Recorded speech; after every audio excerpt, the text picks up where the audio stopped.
Well, I can hardly believe it. Kringle actually bought me a full brick of the new Pathfinder Battles Kingmaker set. So I'm super excited to check this out. Pathfinder sets have been pretty good recently. First off, we have a nice little sculpt here. I like it when they have interesting weapons, and a scythe is certainly a weapon you do not see every day. The paint job on this is a little bit wonky, but willing to forgive it. I've got a nice bluish, purplish monitor lizard, which is good.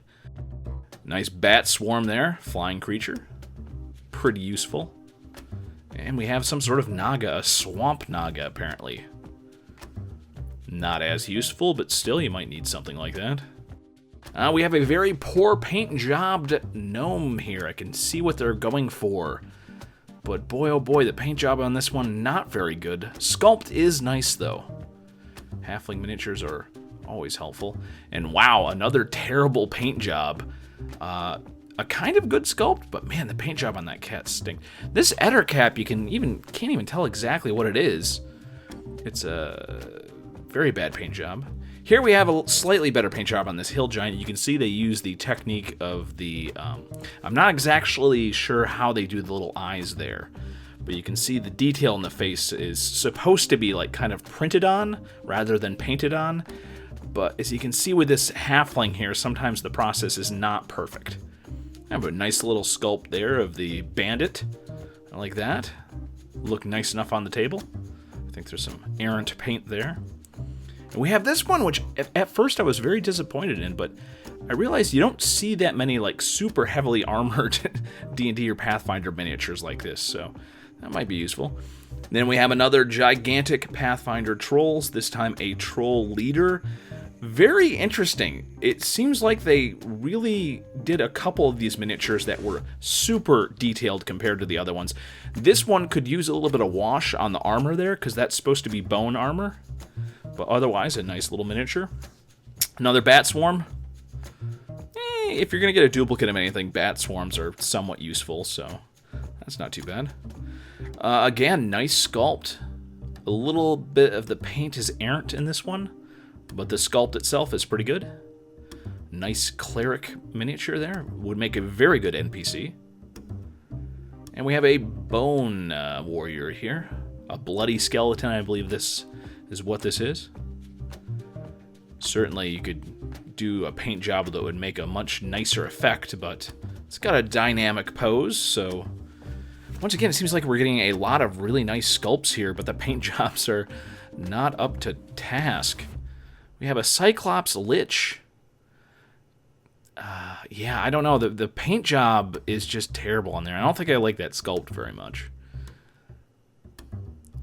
We have a small miniature here, a Spriggan.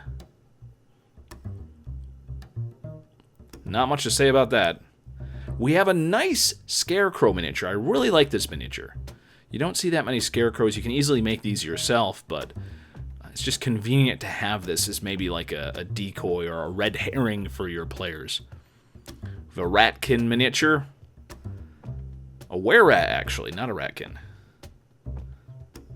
Now, I like his robes, but again, paint job and sculpt leave a lot to be desired in that one.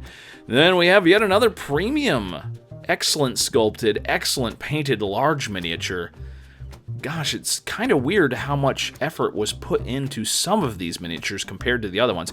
Obviously, a great deal of care was taken in the painting of this particular one. I wish I had gotten a little bit better footage of that one, but... and here we have a very badly painted miniature. I don't know what the heck this is. Might be useful to some people. I don't see myself being able to use this for anything. Maybe I'll research it and see what it's supposed to be. And we have another halfling.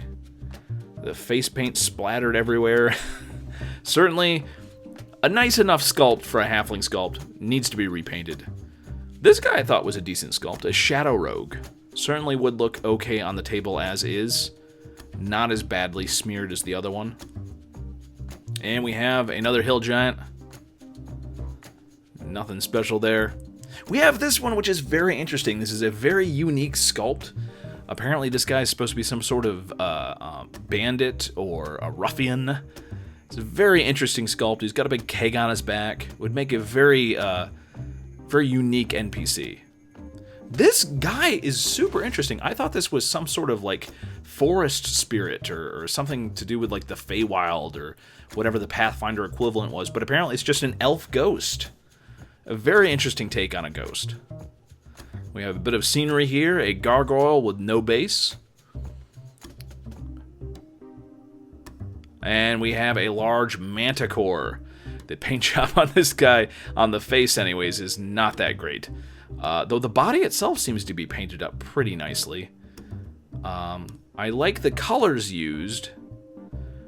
There could be a little bit more. But again, I would really like it more if these guys were like table ready without having to touch them up. We have a little frog guy here. Certainly table ready.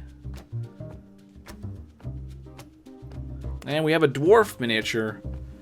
Boy, I always don't like it when they include the weapons that are so thin because, gosh, I mean, you always risk, like, breaking them. Because this material is not the old rubbery Hasbro material. It's much more... Here's a miniature troll hound. Never heard of this creature before, but I really like the jawline. A really nice sculpt. Paint job is not too bad. I might actually touch the teeth a little bit to make them stand out more. Pretty cool miniature there. Happy with that. And then finally we have a kind of like an ancient Saber-Tooth Tiger. I believe this is a specific Pathfinder monster. Interesting. Well, gosh, as always, the Pathfinder sets seem to have some super interesting sculpts, and a lot of the larger, large-sized creatures are fantastic, especially the troll and the manticore and that Oni mage. Very nice. We'll take a closer look at those three miniatures right here. As you can see, a lot more care was taken into some of the larger miniatures, especially some of the ones that would be heavier. So, would I recommend buying a brick of these? I'm not sure. You would have to take a look at some of the other miniatures and see if there's something specific that you can use. If you're just sort of interested, I would suggest going to your local game store and see if you can kind of judge the weight of the booster pack and maybe go after some of the larger miniatures, which would be heavier. Or you could always just buy them piecemeal on sites like Miniature Market or Cool Stuff and Company.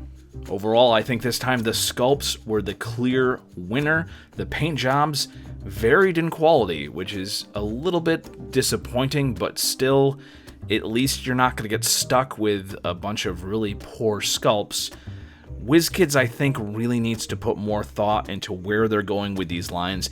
If they have to increase the price to make sure that the quality is better, that is something they're going to have to really considering to do in the future, because frankly, if you have to retouch up a miniature, then I would almost rather invest my money in the unpainted line and just paint them myself. But that's just my opinion. What did you think of this set? Do you think it's worth the money at MSRP?